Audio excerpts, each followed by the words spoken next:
Hello student, welcome to MK physics class. आज हम पढ़ने वाले हैं अध्यारोपण का सिद्धांत। कल की क्लास में हमने पढ़ाया था विद्युत क्षेत्र के गुणधर्म और बिंदु आवेश करंट विद्युत क्षेत्र की तीव्रता। जिसने भी पार्ट 3 नहीं देखा हो यूट्यूब पर सर्च करें एमके फिजिक्स वहां से पार्ट 3 देखकर जरूर आए। आज हम पढ़ने वाले हैं विद्युत अध्यारोपण का सिद्धांत। अध्यारोपण का सिद्धांत क्या होता है? अध्यारोपण का सिद्धांत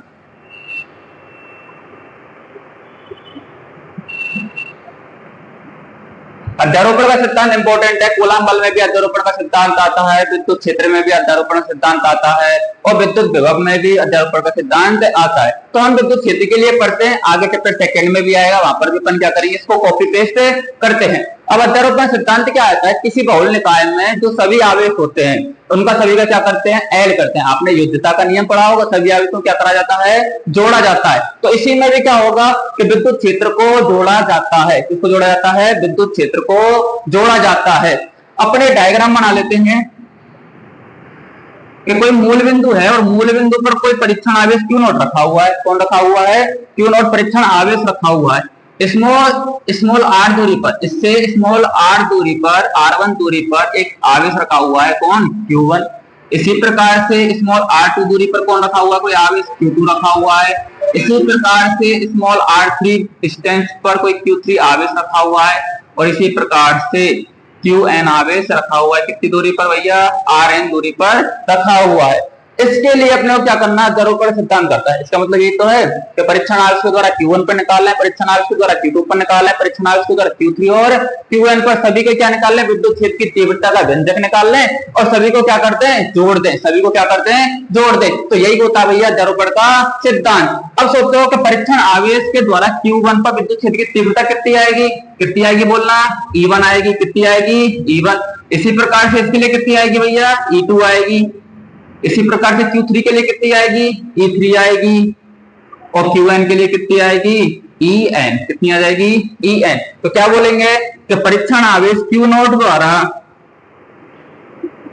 Q1 पर विद्युत क्षेत्र की तीव्रता, विद्युत क्षेत्र की तीव्रता।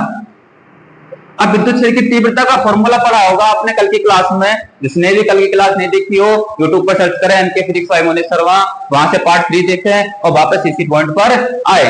अब Q0 द्वारा Q1 पर विद्युत क्षेत्र की तीव्रता का फॉर्मूला होता है E1 इक्वल टू के Q1 बटे R1 का स्क्वायर। समीकरण नंबर 1 ए का फॉर्मूला क्या होता है? E equal to K Q बटे R square. E equal to K Q बटे आर स्क्वायर। अब यहाँ पर Q कितना है? Q1 और R कितना है? R1। तो क्या हो जाएगा? के Q1 बटे R1 का स्क्वायर। इसी प्रकार से परीक्षण आवेश द्वारा Q2 पर विद्युत क्षेत्र की तीव्रता निकाल लें तो बोलो E2 इक्वल टू कितना आएगा? के Q2 बटे R2 का स्क्वायर। समीकरण नंबर 2। इसी प्रकार से Q3 के लिए कितना आएगा बोलना? E3 इक्वल टू के Q3 बटे R3 का स्क्वायर। समीकरण नंबर 3। अगर इसी प्रकार से अपन Qn के लिए निकालें तो कितना आएगा? En इक्वल टू के Qn बटे Rn का स्क्वायर। तो E4 कितना आ जाएगा? के Qn बटे Rn का स्क्वायर। समीकरण नंबर 4। अब अध्यारोपण का सिद्धांत क्या कहता है कि विद्युत क्षेत्र की तीव्रता को क्या कर दो, यहाँ पर योग कर दो। क्या कर दो? यहाँ पर योग कर दो। अब समीकरण 1, 2, 3 और 4 को जोड़ेंगे तो अपने को क्या मिलेगा? समीकरण 1, 2, 3 व 4 को जोड़ने पर, 4 को जोड़ने पर तो अपने क्या मिल जाएगी भैया? कुल विद्युत क्षेत्र की तीव्रता। तो E इक्वल टू क्या मिलेगा? E1 plus E2 plus E3 plus E4। क्या मिल जाएगा? E1 plus E2 plus E3 plus E4। और E1, E2, E3, E4 के मान समीकरण 1, 2, 3 व 4 से रखने पर तो E इक्वल टू कितना आएगा? E1 की वैल्यू बताओ कितनी है?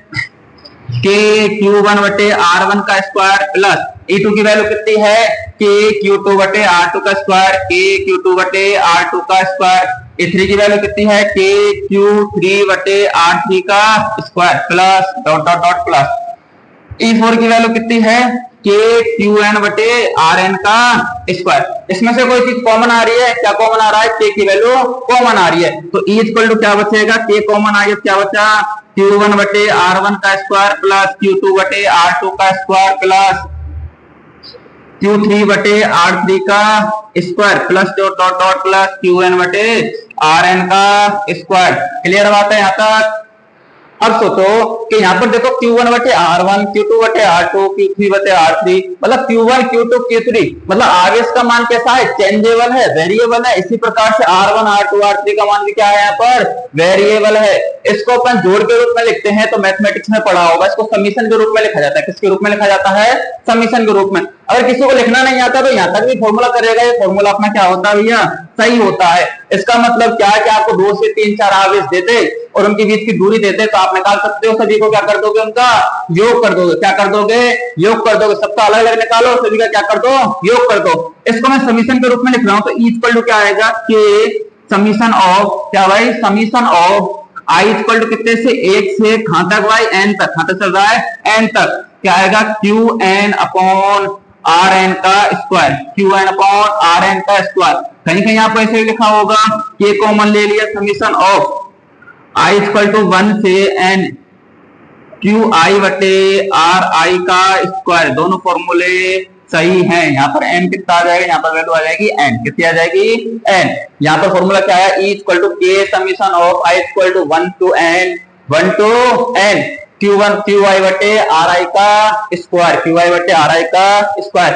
इसका मतलब क्या है? यहाँ पर आवेश एक भी हो सकता है, 2 भी हो सकता है, 3 भी हो सकता है, बहुत सारे भी हो सकते हैं। तो अध्यारोपण सिद्धांत मतलब बहुल आवेशों का योग। किसका योग? बहुल आवेशों का योग। ये क्लियर पॉइंट हुआ कि नहीं हुआ? अब ये किसके लिए था? विद्युत क्षेत्र के लिए। आप अगर कूलाम बल के लिए निकालना चाहो तो कूलाम बल के लिए भी निकाल सकते हो। अगर आपसे पूछे चैप्टर सेकंड में विद्युत विभव के लिए भी क्या करेंगे? वहां पर निकाल कर दिखाएंगे। क्लियर पॉइंट है यहाँ तक? अगला पॉइंट पढ़ने वाले हैं अपन परावैद्युतांक। अगला टॉपिक है परावैद्युत या परावैद्युतांक, जिसको अपन ने क्या बोला था? आपेक्षिक विद्युतशीलता। क्या बोला था? आपेक्षिक विद्युतशीलता। पढ़ा था? नहीं पढ़ा था? अब सुनो भाई कि आपेक्षिक विद्युतशीलता या परावैद्युतांक निकालने के लिए अपने तो कूलाम बल पढ़ा था और एक कौन सा पढ़ा था? विद्युत क्षेत्र पढ़ा था। माध्यम के लिए निकाला था। दोनों में याद होगा आपको। तो माध्यम में जब निकाल रहे थे तो कुछ फॉर्मूला आया था, याद है सभी को? क्या था निकाला था? बताए। ई माध्यम इक्वल टू ई निर्वात बटे एप्सिलॉन आर। क्या आया था?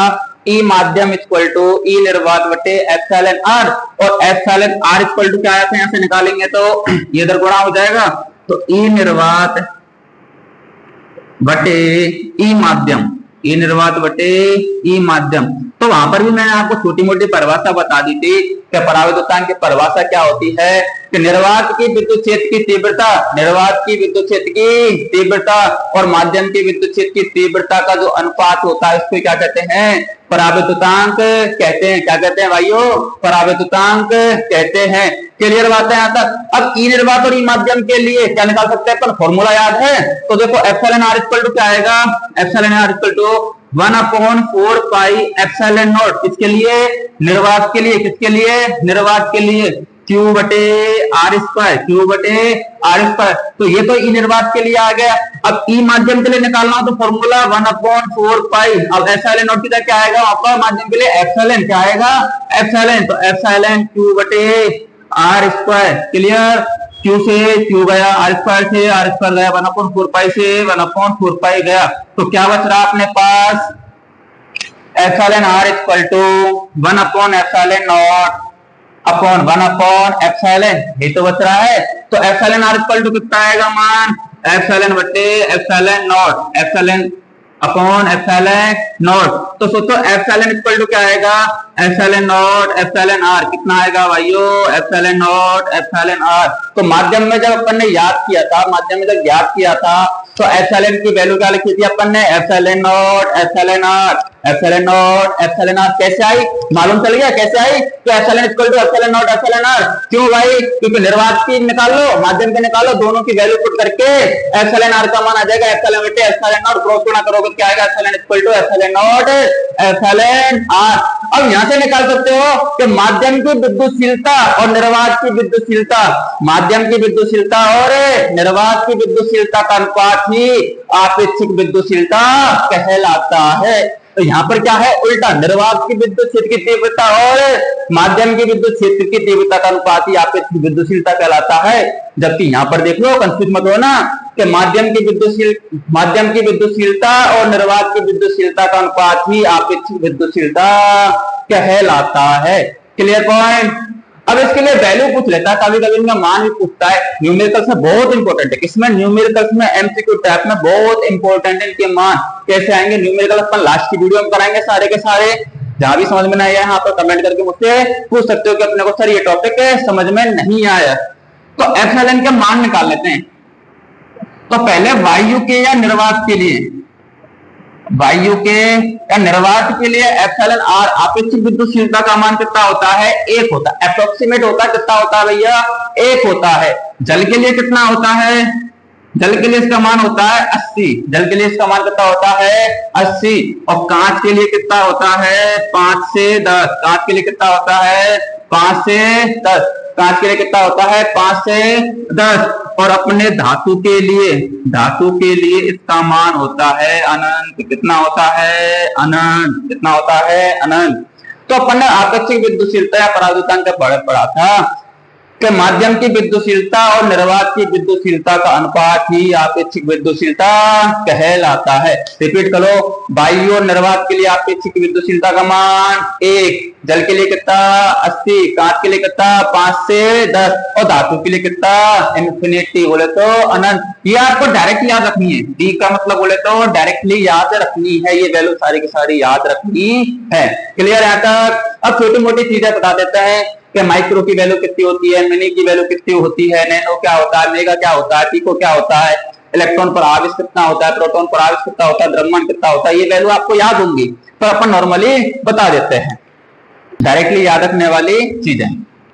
1 मिली बोले तो 1 स्मॉल है इक्वल टू होता है 10⁻³ कितना होता है, 10⁻³ 1 वैल्यू होती है 1 माइक्रो। और माइक्रो का सिंबल होता है इस प्रकार से, कितनी होती है 10⁻⁶। 10⁻⁶। 1 नैनो, तो नैनो का सिंबल होता है स्मॉल एन। नैनो का सिंबल क्या होता है, स्मॉल एन। कितनी वैल्यू होती है 10⁻⁹। 10⁻⁹। एक होता है 1 पीको। और पीको को पी से रिप्रेजेंट करते हैं। 1 पी इक्वल टू 10⁻12। 10⁻12। और एक होता है मेगा। कितना होता है, मेगा। और मेगा को कैपिटल एम से रिप्रेजेंट करते हैं, तो 1 मेगा इक्वल टू 10⁻+ का होता है। किसका होता है, प्लस का। आपको ये वैल्यू याद रखनी है। 1 मिली की वैल्यू 10⁻⁻3, 1 माइक्रो की वैल्यू 10⁻⁶, 1 नैनो की वैल्यू 10⁻⁹, 1 पिको की वैल्यू 10⁻12 और 1 मेगा की वैल्यू 10⁻6। आपके न्यूमेरिकल्स में ये बहुत सारी वैल्यू काम होंगी। जैसे पूछ ले कि 1 कूलाम आवेश है, कितना है 1 कूलाम आवेश, किसका बोल दे, मेगा का बोल दे। 1 मेगा आवेश है, कितना 1 मेगा कूलाम आवेश 10⁻6, कितना 10⁻6 बोल दे। 5 माइक्रो कूलाम आवेश है, कितना 5 माइक्रो कूलाम, तो 5 गुणा 10⁻⁻। अगर वैल्यू याद नहीं है तो न्यूमेरिकल भी क्या होगा आपका, गलत होगा। इसलिए डायरेक्टली वैल्यू याद रखनी होती है। क्लियर बात है, पक्के कच्चे पक्के। अगला अपन को इलेक्ट्रॉन ले लेते हैं। इलेक्ट्रॉन पर आवेश कितना होता है बता सकता है कोई भी, -1.6 × 10⁻⁻19 कूलम। कितना होता है इलेक्ट्रॉन पर आवेश, माइनस का 1.6 × 10⁻⁻19 कूलम। अब प्रोटॉन पर बात करें तो प्रोटॉन पर कितना होता है, प्लस का। कितना होता है, प्लस का। तो प्लस का 1.6 × 10⁻⁻19 कूलम। तो इलेक्ट्रॉन पर किसका हो गया, माइनस का। प्रोटॉन पर किसका हो गया, प्लस का। तो न्यूट्रॉन पर कितना हो जाएगा बताएगा कोई, न्यूट्रॉन पर कितना हो जाएगा, कि माइनस का प्लस का कितना हो जाएगा, 0। कितना हो जाएगा, 0। क्लियर है। तो इलेक्ट्रॉन पर आवेश -1.6 × 10⁻⁻19 कूलम। प्रोटॉन पर आवेश प्लस का 1.6 × 10⁻⁻19 कूलम। और न्यूट्रॉन पर आवेश कितना होता है, 0। अगर मैं इनके द्रव्यमानों की बात करूं, किसकी, द्रव्यमानों की बात करूं, तो द्रव्यमान कितने होंगे, ये तो क्या हो गए, आवेश हो गए। अब किसकी बात कर रहे हैं अपन, द्रव्यमान की। और ये अपने कौन हो जाएंगे, कण हो जाएंगे। तो द्रव्यमान, इलेक्ट्रॉन का द्रव्यमान कितना होता है 9.1 गुणा 10 की घात माइनस 31 किलोग्राम। कितना होता है 9.1 गुणा 10 की घात माइनस 31 किलोग्राम। प्रोटॉन का न्यूट्रॉन का द्रव्यमान सेम क्या होता है, कितना होता है 1.67 इंटू 10 की घात माइनस 27 केजी। 1.67 गुणा 10 की घात माइनस 27 केजी। और न्यूट्रॉन का होता है 1.67 गुणा 10 की घात माइनस 27 केजी। अभी अपने को नॉर्मल वैल्यू याद करवाई, अपने इलेक्ट्रॉन का द्रव्यमान आवेश कितना होता है, प्रोटॉन का आवेश द्रव्यमान कितना होता है, न्यूट्रॉन का आवेश द्रव्यमान कितना होता है, माइक्रो की वैल्यू कितनी होती है, मिली की वैल्यू कितनी होती है, नैनो की कितनी होती है, पिको की कितनी होती है, सारी वैल्यू अपने को याद रखनी है। अगर वीडियो पसंद आई हो तो लाइक करना, कमेंट करना और सब्सक्राइब करना। Thank you.